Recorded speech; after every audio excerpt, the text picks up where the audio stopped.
नमस्कार ईपीएस 95 के पेंशनदार को हमारे चैनल एमआरसी न्यूज़ पर आप सभी का हार्दिक स्वागत करता हूं। ईपीएस 95 के पेंशनदार को आपके बीच में वो न्यूज़ शेयर करने जा रहा हूं जो हाल ही में केरल के संसद में जो मांग उठी ईपीएस 95 को लेकर, उस मांग में केरला के हाल ही में प्रेजेंट टाइम जो सांसद महोदय हैं, उन्होंने आपकी ईपीएस 95 को लेकर एक मांग रखी गई है और ज़ोरदार तरीके से उन्होंने एक बात बताई है। वो बात क्या बताई है वो आपके बीच में वीडियो शेयर करने जा रहा हूँ, तो वीडियो आप एंड तक जरूर देखें। Thank you very much, madam. This is my first 0-hour submission during the budget session. Sir, my 0-hour submission is relating to the Employees Provident Fund Pension, PF pension.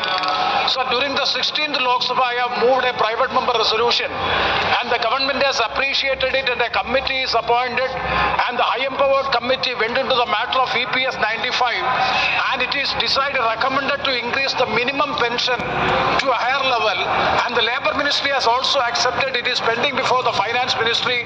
So my first submission regarding is the minimum pension has to be enhanced as per the recommendation of the High Empowered Committee, number one. Madam, number two is the inordinate delay in the disbursal of the lawfully entitled pensionary benefit to the contributors for pension on higher wages. Higher pension on the basis of actual wages is as per the directive of the Supreme Court 411/2022. It's a clear verdict from the part of the Supreme Court that higher pension is entitled on the basis of the actual wages. But it is quite unfortunate to note that now it is being also delayed. Most of the officers, PF officers, are not disbursing the amount in time. And the number three is unlawful introduction of pro rata calculation method for higher pension, overpowering the parliamentary provision and disregarding the Apex Court judgment dated 4/11/2022.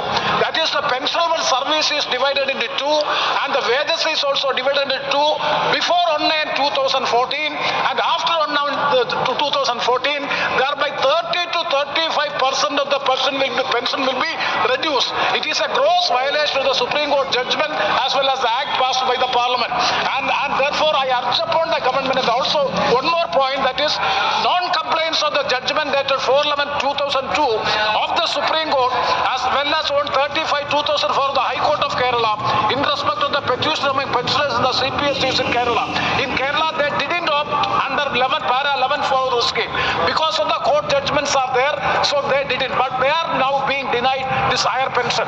So all these issues would goes to show that the Employees Provident Fund organization is always acting against the interests of the poor laborers in the country. So the government of India, an urgent meeting may be convened so as to discuss this issue and so as to resolve all these issues. With these words, I thank you.